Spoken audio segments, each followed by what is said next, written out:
Hi, it's Marina J here.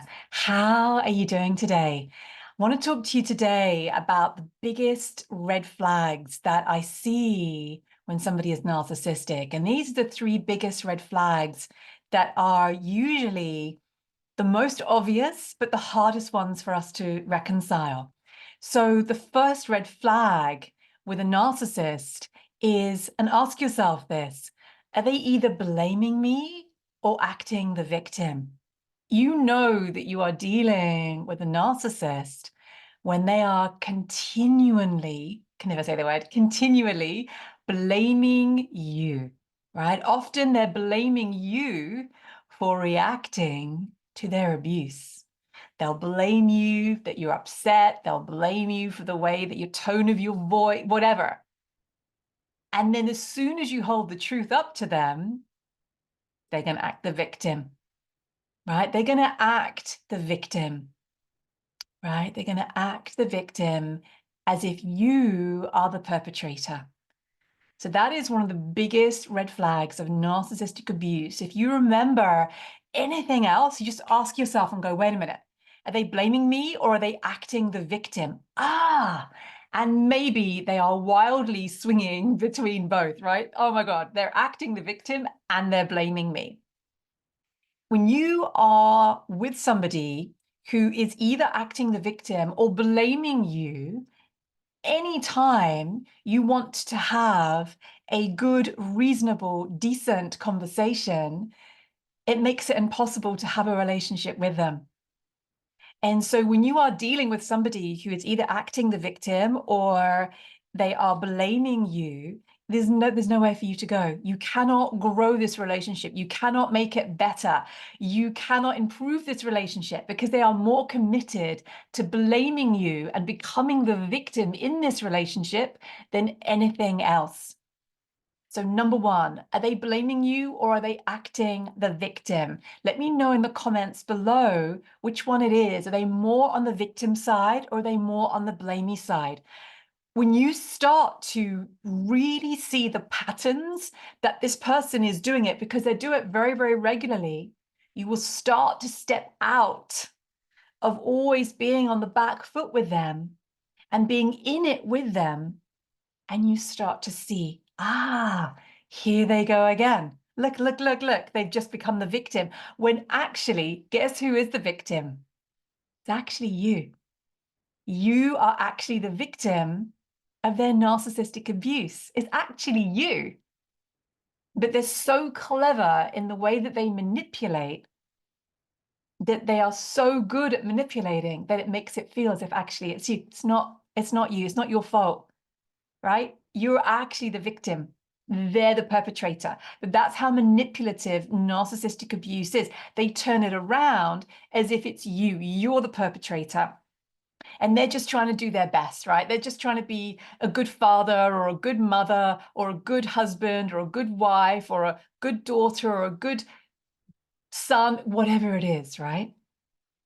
Notice, are they blaming or acting the victim? And it's very helpful to write these things down for yourself so that you end up with a list, which means it's going to be quicker and quicker for you to bounce back when they do this. Another red flag, right? The second main red flag that I see with myself, my clients, right, is who can you not say no to? Who is it dangerous for you to say no to? You should be able to say no to anybody at any time for whatever it is without being attacked, without being blamed, without them acting the victim, right?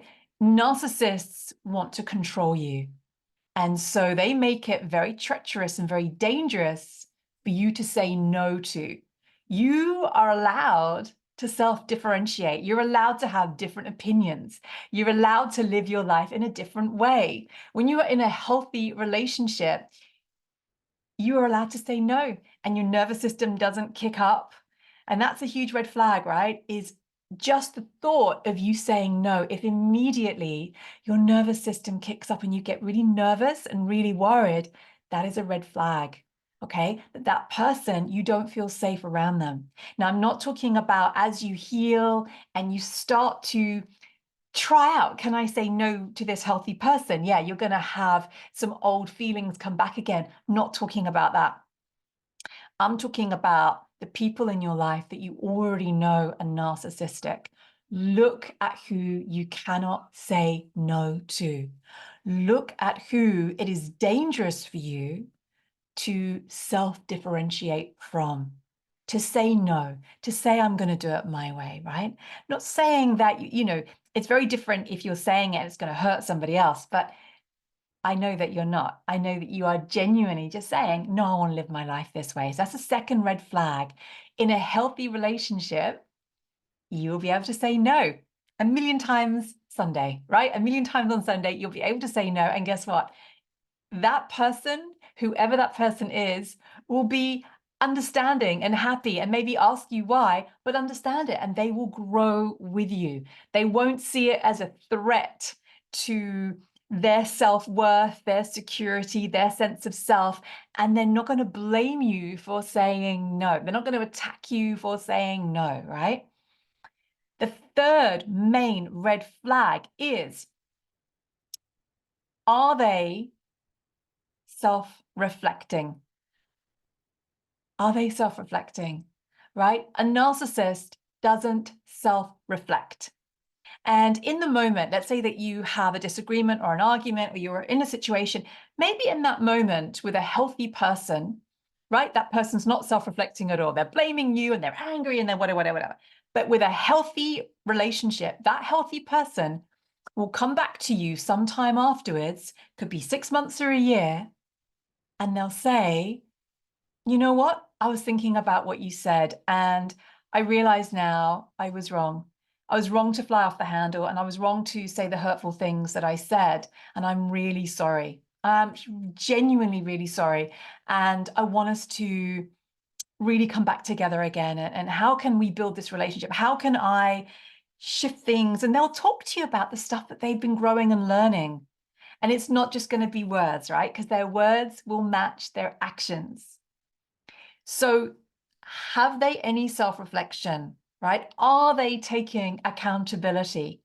A healthy person would look back and want to heal, want to say sorry, or want to make it right by investing time and energy in this relationship with you. So just notice, are they taking responsibility? Are they taking responsibility for their side of the relationship? Are they taking accountability for their side of the relationship, for what they did or what they didn't do? Right? A narcissist will never do that. A narcissist will never self-reflect. Or if they do, it's for a short period of time and they revert back again because they can't maintain it. Right? A narcissist has a different intent in this relationship with you. Right? Your intent is to love. Your intent is to make the relationship better. That's why you keep trying with them. That's why you keep trying it's going to get better, hoping it's going to get better and better. But you try from all the sides to make them see, to make them get it, to finally get this relationship to the potential that you think and feel it can get to. But what's a narcissist's intent? Their intent isn't love. Their intent is control. Why?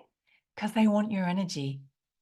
A narcissist wants your attention. A narcissist wants your energy. A narcissist wants your attention and energy on them. And it is a bottomless pit. More. And it's bottomless. It's endless, isn't it? No matter what you do for a narcissist, it's never enough. Why? They don't self-reflect. They don't heal. They don't take accountability. They don't do any of that. If they don't take accountability, if they don't heal, if they do not self-reflect, guess what? They're never going to heal. Why? Well, if you don't self-reflect, it must mean that it's not me. The narcissist is never going to go, oh, it's actually my fault, sorry. That means they're always going to blame the world. It's the world that's the problem. It's you that's the problem. You are the reason for their misery. If only you would change, if only you hadn't done that, if only you were better. And they'll keep dragging up the past, right, to reiterate their point. As long as they make the world responsible for how they feel, they will never heal. Because to heal, you have to take responsibility, right? And they don't want to do that. So beautiful soul. I hope this really supports you. There are many, many red flags, right, that show us what narcissistic abuse is. There are many nuanced red flags, but these are the main 3 ones that are extremely helpful if you are trying to figure things out very quickly, particularly in the moment when you suddenly go, wait a minute, what's happening? Are they blaming me or are they acting the victim, right? That's number 1, right? That is number 1. Can I say no to them? Number 2, look at who it is dangerous to self-differentiate from. And number 3, are they self-reflecting? Are they taking accountability for their actions? Or once again, is it all my fault? So I hope this has really supported you. My name is Marina J, and I actually have some free masterclasses to help you make it safe for yourself to receive support, to receive love, to receive abundance. These masterclasses are happening next week, the 12th, the 13th, the 14th of March. All are welcome. I will put the link below. And I will see you on the other side. We're going to be really rising up together. Loads and loads of love to you.